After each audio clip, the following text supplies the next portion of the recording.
Salut à tous, on se retrouve aujourd'hui sur Board Game Arena pour la finale de Jaipur du tournoi Un Monde du Jeu. Alors, j'ai pris la game un petit peu en retard vu que c'était en tour par tour, mais donc Savitar, mon adversaire, a pris un tissu, j'ai pris les 4 chameaux qui avaient au centre et il a pris le diamant qui est apparu.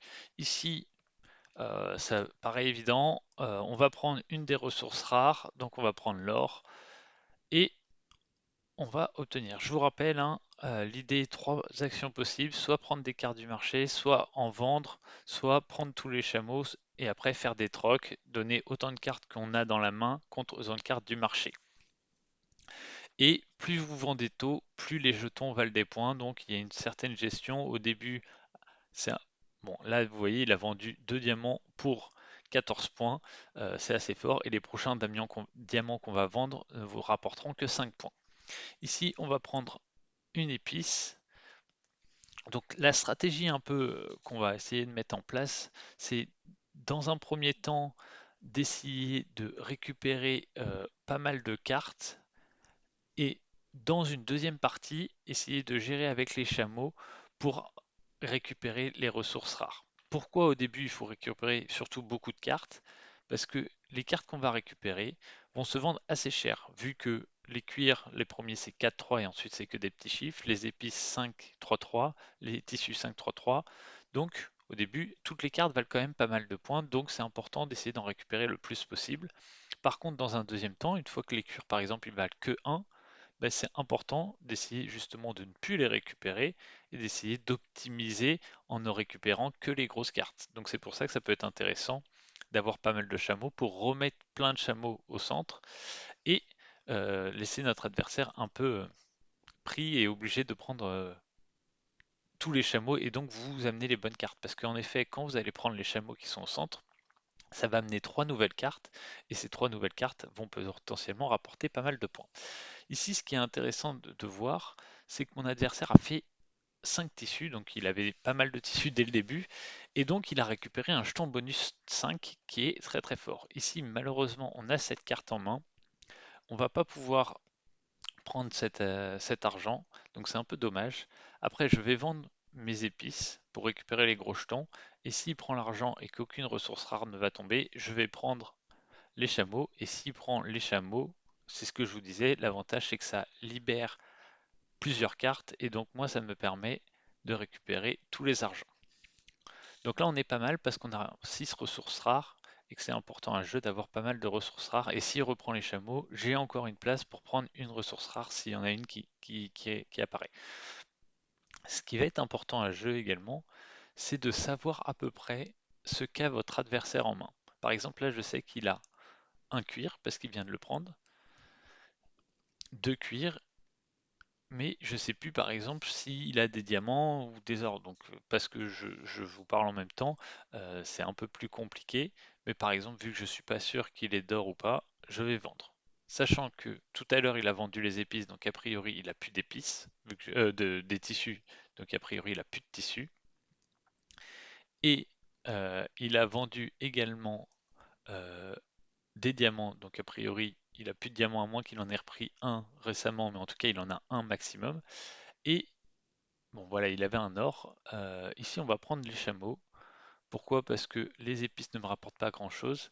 Et libérer les chameaux, ça va me permettre d'en avoir pas mal. Ici, de mémoire, il en a trois. Trois chameaux, donc il va pouvoir troquer trois cartes. Donc j'espère qu'on va pas sortir beaucoup de cartes rares. Mais si on sort un diamant, au pire, je pourrais vendre mes deux diamants. Et donc il pourra vendre deux diamants, mais uniquement pour un jeton qui vaut 5. Si on sort deux or, c'est pas très grave parce qu'il rapportera que 5 points. Et si on sort deux argent, c'est là où ce serait le cas le plus dramatique. Mais il y a peu de chances sur les 18 cartes qu'on sorte deux argent. Donc voilà un peu pourquoi sur ce coup-ci j'ai décidé de prendre les chameaux parce que je me disais qu'il n'y avait pas tant de possibilités qui seraient problématiques pour moi. Et là on va voir, il prend le chameau. Alors là je suis pas trop, je comprends pas trop son choix. Bah, nous on va prendre clairement ces deux cartes et du coup vu que je vais donner des chameaux, je vais prendre également un épice. Ouais, je pense que c'est ce qu'on va faire. Et là, ce qui va être important aussi à Gepur, c'est maîtriser la fin de partie. Et quand je dis maîtriser la fin de partie, c'est savoir est-ce que mon adversaire a les ressources pour terminer la partie ou est-ce qu'au contraire, il ne va pas pouvoir terminer la partie? Je vous rappelle, trois possibilités pour terminer la partie. La pioche est épuisée. Que deux, excusez-moi. Deux possibilités de terminer la partie. Soit la pioche est épuisée, soit il y a trois stocks ici qui sont vides. Donc par exemple, si on le voit prendre deux tissus, on va se dire, bon, ben, il peut vider un stock, ou s'il récupère un nouvel or, il peut vider le stock. Donc c'est important ça de bien regarder ces points-là, parce que ça peut faire pas mal de différence. Ici, à mon avis, il a 5 cuirs en main, parce que je l'ai vu pas mal récupérer de cuir. Donc moi j'ai envie de prendre deux chameaux pour ramener beaucoup de cartes, parce que je me dis que au prochain tour, dans tous les cas, il va vouloir vendre ses 5 cuirs. Il va pas vouloir les troquer, parce qu'il veut récupérer les jetons bonus. Et donc le fait de prendre les chameaux, ça ramène pas mal de nouvelles cartes. Alors malheureusement, j'ai pas vu euh, de ressources rares, ce qui est un peu dommage. Mais s'il y en avait eu, ben, j'aurais pu les prendre avant lui. Alors, ici, on va prendre. Donc là, il lui reste une carte et de mémoire, c'est un diamant ou non, un or. Bon, allez, normalement, j'aurais dû savoir ça. Ici, on va prendre un épice. Ok, donc là, s'il prend un cuir, je me note qu'il va pouvoir terminer la partie avec les cuirs. C'est très important ça à noter que, bah, par exemple, il pourra vider Là, il a pris quoi? Deux tissus, donc il peut finir la partie avec les tissus et et un épice. Donc nous, on va vendre notre, nos jetons épices. Et aussi, ce qui est important à noter, c'est que celui qui a le plus de chameaux à la fin de la partie marque 5 points. Donc là, il y en a 11, moi j'en ai 5. Ici, on va prendre le diamant, mais je sais qu'avec 5, si j'en avais 6, ben je sais que je serais sûr d'avoir plus de chameaux que mon adversaire. Ok, il a pris un or, donc là je vais vendre tout ça. L'idée c'est qu'à mon avis, il va pouvoir vendre deux ors et ensuite il va pouvoir également vendre deux tissus. Donc si à un moment il va falloir que je vende mes diamants, alors je suis pas pressé, je pourrais attendre un tour, mais je vois quoi que si, je vais peut-être prendre ce cuir pour pouvoir finir le cuir si besoin. Bon, je pense que ça changera rien. Dans tous les cas, je vais vendre mes diamants et lui va vendre son or. Mais pourquoi pas, on n'est pas forcément pressé. On a encore un tour de... Ah non! J'avais pas vu qu'il y avait plus de pioche. C'est une petite erreur de ma part. Bon, du coup, on va finir la partie. Mais non, de toute façon, il pouvait pas prendre deux cartes, il pouvait en prendre qu'une, donc c'était pas trop grave. Mais faut vraiment faire attention sur comment la partie peut se terminer. Et donc en moyenne, hein, si vous arrivez à peu près à 80 points, vous devez gagner. Donc là, je suis à 81. Donc je pense que ça devrait suffire. Donc une manche pour moi, 81-64. Je vous rappelle, ça se joue en deux manches gagnantes. Donc là, je vous ai un peu réexpliqué les règles. Là, je vais plus essayer de me concentrer pour vous expliquer un peu la stratégie, tout ça. Donc il a un chameau et quatre cartes. Donc là, il a 5 chameaux. Ok. Il a 5 chameaux et 4 cartes. Intéressant à savoir. Il va prendre l'argent. Donc il a 5 chameaux et un argent. Ok. Nous, on prend les épices. L'idée au prochain tour, c'est on va vendre nos 3 épices. Un argent et 5 chameaux. Ok. Il vend l'épice. Bon. Bah nous, on est quand même obligé de vendre nos épices. Alors malheureusement, il a pris le jeton 5. Donc nous, on récupère que les deux jetons 3 et le jeton 2. Et le jeton bonus 3 parce qu'on a vendu 3 ressources. Mais c'est un peu dommage. Donc il a 5 chameaux. Il y a 2 tissus. Ok. Et là, il a un argent. Un argent, un cuir. Donc a priori, il va vouloir vendre pas mal de cuir. Euh, Moi, je vais lui laisser ses cuirs, donc peut-être qu'il va en vendre 5. Mais je me dis, je vais continuer à en prendre. C'est s'il prend celui-là, au prochain tour, je vais vendre mon cuir pour récupérer le 4. Pourquoi je le fais pas à ce coup-là? Parce que je pense qu'il n'a pas 5 cuirs, parce que s'il a 5 cuirs, ça veut dire qu'il aurait que un argent, et au moins je serais toute sa main. Mais c'est peu probable qu'il avait 3 cuirs dès le démarrage. Et donc s'il prend ce cuir-là, moi, je vais vendre mon cuir pour récupérer le jeton 4. Et lui, il va sûrement en vendre 5 à ce tour. D'accord. Il préfère. Alors là, ce qui est intéressant, c'est que moi, du coup, je vais prendre ce diamant. Et en fait, vu qu'il a 7 cartes, ben, s'il veut récupérer ce diamant et cet argent, il est obligé de troquer et donc d'enlever ces 5 cuirs qu'il avait en main. Enfin, j'imagine qu'il a 5 cuirs. Oui, ben il vient de vendre. Ah, il en avait que 4, donc il les a vendus pour 7. Mais il pouvait pas en fait redonner ses cuirs. Enfin, soit il les vendait pour récupérer le bonus 4 et vendre tous ses cuirs, soit il devait les troquer pour récupérer le diamant et l'argent. Mais il pouvait pas, vu qu'il avait cette carte en main, uniquement prendre qu'une carte. Ici, deux possibilités, soit je troque mes deux tissus contre un argent et un diamant, mais là le tissu il vaut encore 5, donc je préfère ne prendre qu'une carte et lui laisser potentiellement un argent. Donc il va avoir deux argents en main. Et là, je suis dans la même problème. Je me retrouve face à la même problématique qu'il avait, c'est que j'ai cette carte, donc je vais être obligé de lui laisser cet argent. Alors c'est pas de chance que cet argent soit tombé à ce moment-là, mais c'est pas très très grave. Je pense que c'était quand même le bon play. Donc là, il va avoir trois argents. Nous, on va prendre un d'or. Il va avoir deux d'or. Enfin, il va avoir trois argents, un or. Donc est-ce qu'il avait un or au début de la partie? On le sait pas trop, mais du coup, vu que les ors valent 6 et ensuite valent 5, on va quand même vendre nos deux ors. Quoique, non, je vais pas vendre mes deux ors. L'idée, en fait, c'est que s'il avait deux ors, il va les vendre.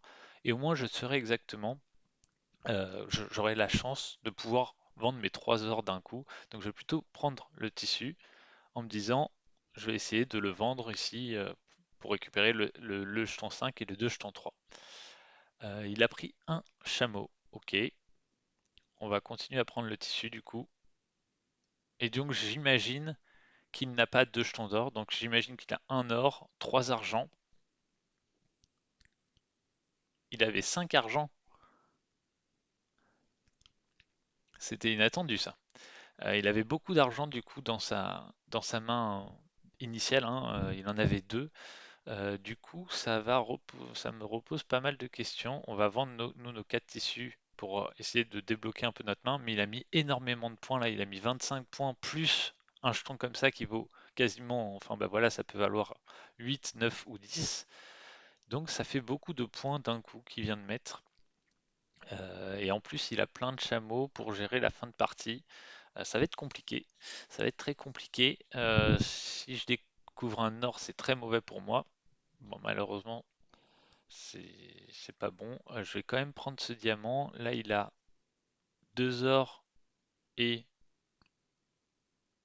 un épice, je crois, hein. Il a deux ors et un épice. On va quand même prendre le diamant en espérant récupérer le deuxième diamant. Là, il va vendre ses ors, normalement. Je suppose qu'il devrait vendre ses ors. Il a 5, 6 chameaux, je crois. Donc c'est sûr, j'aurais pas le... Enfin non, mais il en a même 7. Il en avait récupéré 3. Ok. On va prendre le tissu. Ok, donc là, il va récupérer un diamant. Il en a qu'un au moins. Et là, je vais essayer... Je vais vendre mes ors parce que je veux pas qu'il récupère les deux jetons 6. Euh, Et je vais essayer de plus trop prendre de cartes au centre. Euh, c'est dommage, je peux pas finir la partie là. J'aurais bien aimé finir tout de suite la partie parce il va avoir quoi?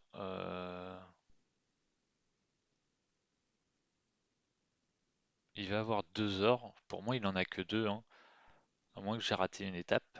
Mais non, non, il a deux ors et un tissu, je crois. Donc je vais vendre un tissu. Et l'idée, je vais essayer de vendre mes ressources assez lentement pour ne pas forcément lui redévoiler des bonnes cartes pour lui. Mais je pense que vu qu'il a réussi à vendre 5 argent, ça va être très compliqué de gagner cette partie. Ici, il a récupéré 3 cuirs. Alors, il a 3 cuirs, 2 ors. On va prendre tous les chameaux en me disant que je vais peut-être marquer les 5 points des chameaux. Euh, et voyons ce qu'il va nous faire ici. Alors, il va avoir... J'aurais bien aimé récupérer un tissu pour pouvoir finir la partie. Au moins là, je vois deux chameaux, donc il en a maximum 4. Donc j'ai potentiellement de quoi marquer les 5 points des chameaux. Je vais finir à 71, mais à mon avis, il va en manquer un petit peu sur cette manche.